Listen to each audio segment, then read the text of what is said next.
ইসলামের শিক্ষা হলো অন্যায় অবিচার অত্যাচার ভাবে যদি কোনো মুসলমানকে কোন কাফের বেঈমান হত্যা করে জুলুম করে নির্যাতন করে তার পরিপূর্ণ জবাব দিতে হবে।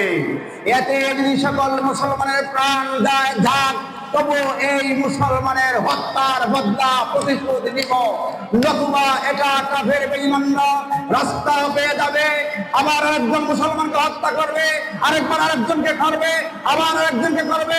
একবার অত্যাচার করার পরে তাদের এই অত্যাচার সহ্য করা হয়, তারা বারবার মুসলমানকে জুলুম আর নির্যাতন করবে। আর যদি জবাব দেওয়া হয়, পরিপূর্ণ জবাব দেওয়া হয়, কাফের বেঈমানরা আর মুসলমানের উপর নির্যাতন নিপীড়ন জুলুম অত্যাচার করার আর সাহস পাবে না। কাফের বেঈমানরা তোমাদের ক্ষতি করতে চায়, তারা তোমাদের ইসলাম পালন করতে সুযোগ সুবিধা দেয় না, বিভিন্ন মুসলমানদের উপর আঘাত করে। তখন তোমরা ঐক্যবদ্ধ হও, হাতে হাত রেখে ওয়াদাবদ্ধ হও। আমরা একজন মুসলমান দুনিয়া থেকে বিদায় নিয়ে গেলে সারা পৃথিবীর মুসলমান সবাই আমরা রক্ত করতে রাজি, প্রাণ দিতে রাজি, বিসর্জন করতে রাজি, দুনিয়া ত্যাগ করতে রাজি, তবু আমাদের মুসলমানদের উপর নির্যাতন জুলুম হতে দেব না। আপনাকে ওয়াদাবদ্ধ হও, হত্যার বদলা না নেওয়ার আগ পর্যন্ত আমরা এই জায়গা থেকে লড়ব না, আমরা প্রতিশোধ নিয়ে যাব। দুই পদের এক পথ, হয়তো শহীদ না হয় বিজয়, হয়তো শহীদ না হয় বিজয়।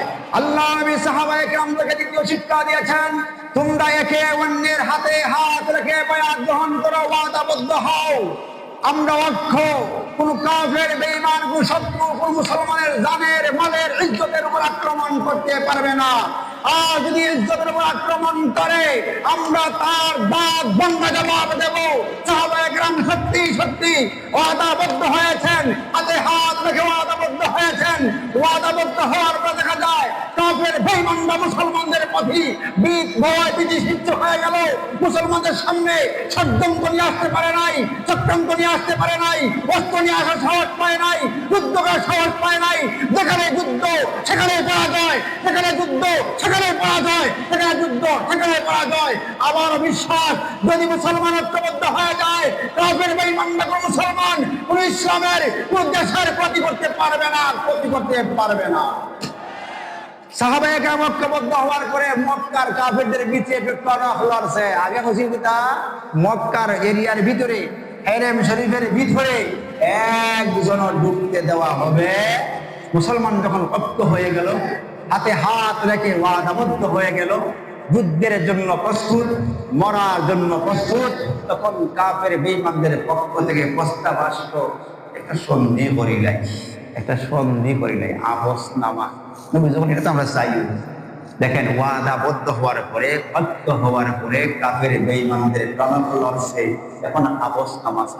আমার বিশ্বাস যদি আবার মুসলমান হাতে হাত রেখে সবাই ঐক্যবদ্ধ হয়ে যায়, বিশ্বের সকল মুসলমান ঐক্যবদ্ধ হয়ে যায়, আমার একথা বিশ্বাস আছে কাফের বেঈমানরা মুসলমানদের বিরুদ্ধে অস্ত্র চালাবে দূরের কথা, মুসলমানদের মোকাবেলা করার সাহস পাবে না। নবীজি শিক্ষা দিয়েছেন, প্রথম নম্বর ভাই ভাই হিসেবে দেখো, এরপরে তোমরা ঐক্যবদ্ধ হও, এরপরে সাহস নিয়ে বিজয়ের জন্য অস্ত্র নিয়ে যুদ্ধের জন্য তৈরি থাকো। আজ আমরা সবাই পিছনে না ব্যক্তিত্ব আছে, না ঐক্য আছে, না জিহাদের ডাক আসলে আমরা জিহাদের জন্য তৈরি আছি। আমরা কোনো দিকেই নাই, কিন্তু আমরা শান্তি চাই। মুসলমান রক্ষা করো, আমরা মুসলমান বাংলাদেশে থাকি, যারাই আছি আমাদের আগেও ছিল, আগামী তো আসবে প্রজন্ম। আগে বলুন আমাদের সমাজের মধ্যে আমরা যখন ঐক্য নাই, ভাই ভাই নাই, আমাদের কোন মরতে চাই না, আমাদের মধ্যে ঐক্য নাই, শান্তি আছে, আমাদের ভাতৃত্ব নাই, শান্তি আছে নাই, আমরা যুদ্ধ করবো না, মরে যাইমু, সবাই পাচ্ছি। আমার মা নাই, আপনার বাবা মা অনেকেরই নাই, আত্মীয় স্বজন অনেকে নাই, সব বাঁচে গেছে। ঘরে থাকলেও মরতে হইব, যুদ্ধে গেলেও মরতে হইব। এজন্য মুসলমান আমাদের মধ্যে সবচাইতে বড় শিক্ষা হলো নবীজি সাহাবায়ে কেরামকে শিক্ষা দিয়েছেন, আর সাহাবায়ে কেরামের শিক্ষা আমাদেরকে গ্রহণ করার জন্য নবীজিও আদেশ করেছেন, আল্লাহও আদেশ করেছেন। সব শিক্ষা সাহাবিকান নজুম বিআইয়িহিম ইক্তাদাইতুম ইহতাদাইতুম, নবীর শিক্ষা সাহাবীরা পেয়েছেন। আর এই শিক্ষা অনুযায়ী আমরা জীবন পরিচালনা করলে আমাদের দুনিয়াও শান্তি, পরকালেও শান্তি। আমাদের দুনিয়াতেও আমরা শান্তি, পরকালেও শান্তি।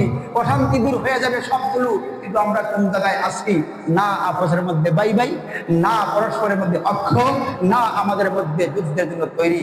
আল্লাহ আমাদের সবাইকে নবীর শিক্ষা অনুযায়ী সাহাবায়ে কেরামের আদর্শ মতে সাহাবায়ে কেরামের পদাঙ্ক অনুসরণ করে আমাদের জীবন পরিচালনা করার তৌফিক দান করুন।